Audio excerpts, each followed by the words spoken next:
Do you want a firm stomach? Well, Yes, this I is do. the way to get it. It's 7 minutes a day, 7 days a week, and you'll have it. But you gotta be tough on yourself and do all the exercises all 7 days. And here we go. And inhale. Exhale. Hey, And again, inhale. hey, I can't. Hey, now. I'm not about to. And 1, 2, Hey. 3, 4. Man.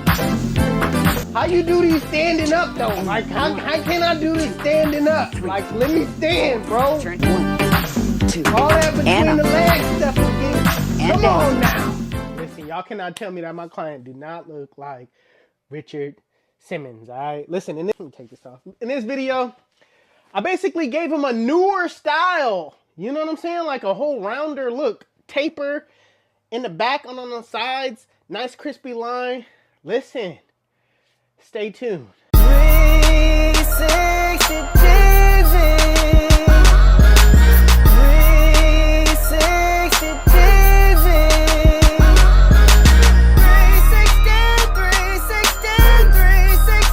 360.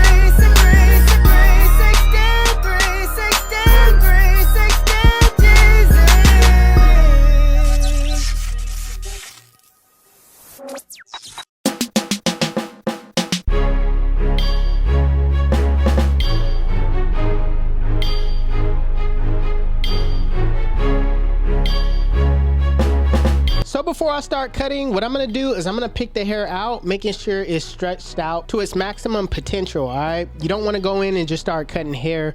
That's the worst thing you could do. Also, I'm gonna continue to shape as I go. You gotta shape multiple times because you don't want your client to go home and pick it and it be uneven. So what I'm gonna do is I'm gonna transform this afro into a more condensed, smaller afro to where you can see the lineup around his ear. He has hair growing all around. It's covering up his ear. So what I'm gonna do is I'm gonna grab my clippers and I'm gonna basically just knock off the bulk. Keeping in mind the shape that I want, but more so knocking off a lot of this hair.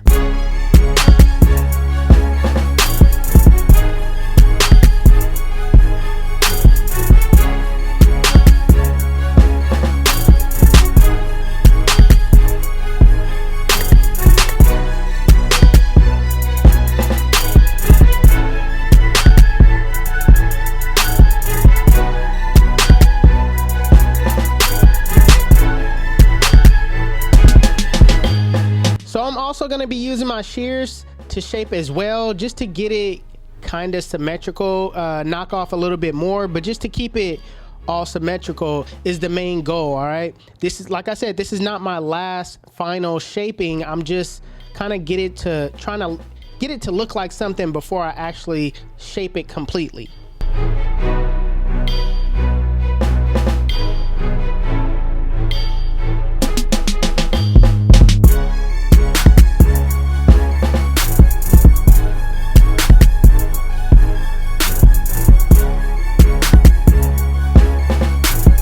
Now working on the taper, I'm gonna use my 1 guard to basically just debulk that area. That way I could visibly see what's going on when I set in my guidelines.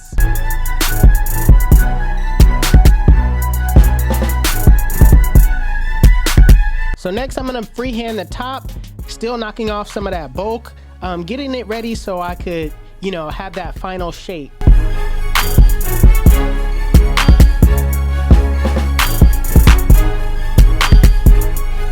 Next, I'm gonna set in my guideline, which is the bald line, using my sabers, and I'm setting it in a rainbow-like shape.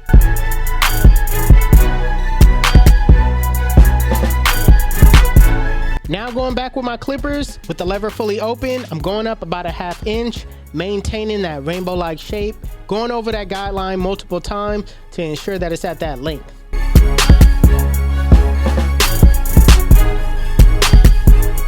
Now putting on the 1 guard with the lever open, I'm basically gonna be scooping out into that afro. I'm not really setting in a harsh guideline. This is just like a scoop out method, but I'm still going up that same width though, even though I'm scooping out.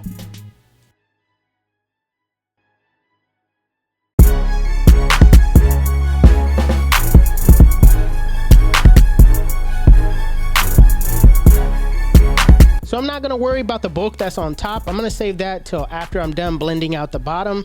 So I'm going with my 0 guard with the lever fully closed, and in a flick out motion, I'm flicking out that middle line, starting below the line, flicking to the line, using my corners the entire time.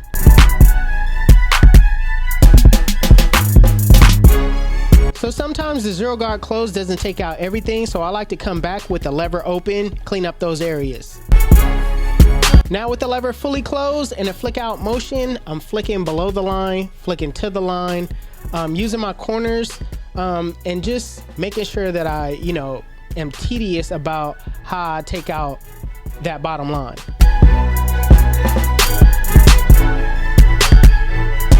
Next, I'm gonna worry about the bulk that's on top, and really it's just about shaping that taper into the bulk that's on top. All right, so I'm just kind of getting it ready to where I could do my final shaping at the end, but just making sure that the transition from the taper to the afro is smooth.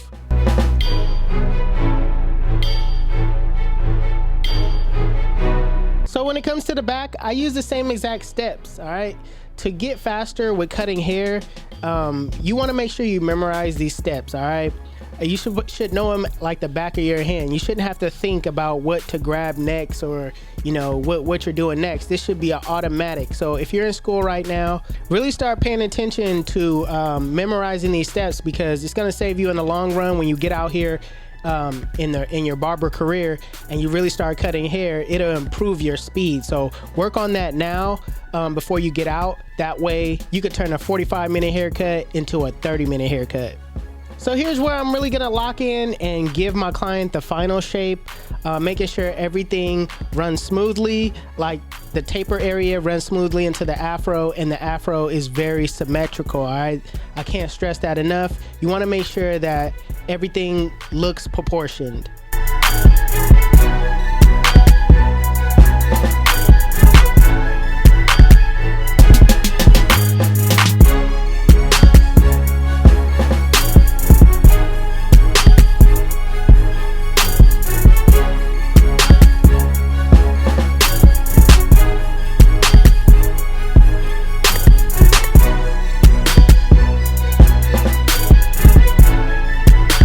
So anytime I finish my shaping with the clippers, I always come behind it with my shears, because it just gives that detailed look, that detailed finish, I would say.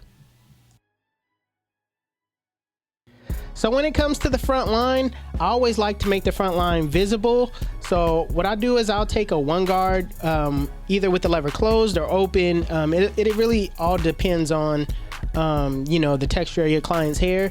And I always like to bring it down to that 1 guard length. That way when you go to line it, your lineup can be visible and it comes out crispy.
fit in my chair, I spin them in a full 360, and they come out looking like Got it! Got it! Got it! Got it! Yeah! Got it! YouTube. This is the cut, and if you like it, make sure you give it a thumbs up. If you're new to my channel, please hit that subscribe button. Also, Hustle Dreams Production, that's my brother, he does all my beats. His YouTube channel will be linked in the description below. Make sure you guys go give him a follow. Also, if you want to know where you can find any tools that you seen in this video, links will be in the description below. Otherwise, you guys can follow me on Instagram and TikTok. My TikTok is official360Jeezy and my Instagram is 360Jeezy. But it's your boy 360Jeezy, and I'm out of here.